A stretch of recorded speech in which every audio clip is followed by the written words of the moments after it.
A few weeks ago I picked it up because it was cheap and because the neighborhood looked quiet. I saw the hallway, the floors were creaky and the paint was fading on the walls. I noticed a small trap door in the ceiling the first time I walked in. No stairs, no ladder, no way to get in. The landlord told me it led to a small loft. He warned me not to open it under any circumstances. He said it was unsafe. He refused to give details and I didn't press for more information. I thought it was just another quirk of an old place, but I was wrong. On my first night gave me a script that had just been posted, and asked to give me a clean script. Also could have included the length of the video. The video went viral. Everything was peaceful until about 2 a.m. In the morning I woke up to a small thumping noise above my head. Sounded like slow footsteps. I lay in bed, eyes open, heart pounding.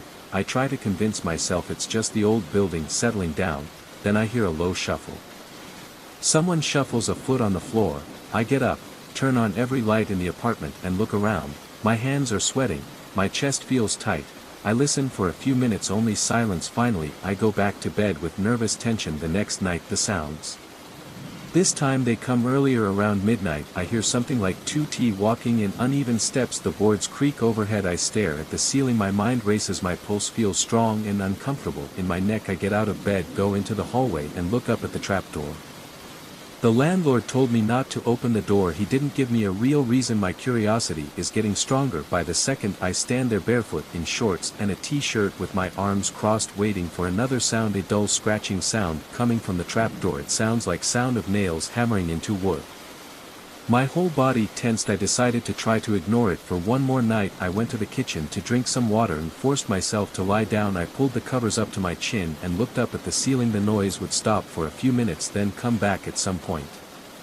I heard a soft whisper. I didn't understand the lyrics. It sounded like a plea for it, rising and falling in a strange rhythm. I pressed my palms to my ears, feeling cold sweat on my forehead. I didn't sleep well that night. The next morning I checked every possible corner of the apartment I could reach. I knocked on the walls looking for hidden doors, trying to see if there was another way up to the attic. I couldn't find anything. The trapdoor was my only way up there. I stepped onto a chair and pressed my ear to the wood. I heard the dull echo of something moving. It sounded very far away. I jumped down and cursed under my breath, then grabbed the phone to call the landlord. He answered. His voice sounded tired. I told him about the footsteps' feet. He sighed and repeated his advice. He said I should leave the loft alone because it wasn't safe. I asked if there were animals up there.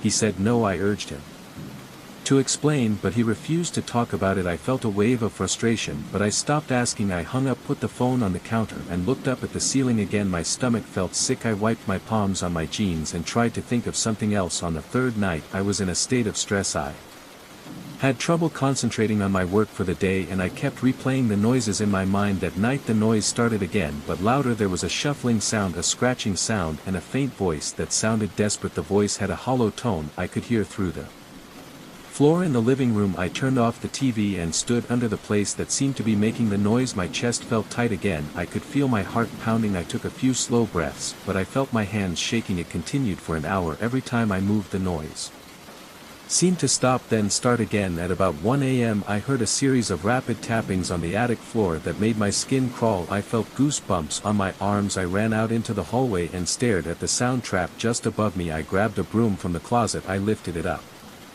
and tapped the trapo 3 times. My breath caught in my throat. For a moment everything went silent. Then I heard the whispering again, this time right on the wood. It was low and quiet, but I felt it in my bones. I backed away, feeling my pulse quicken. I decided I had to do something.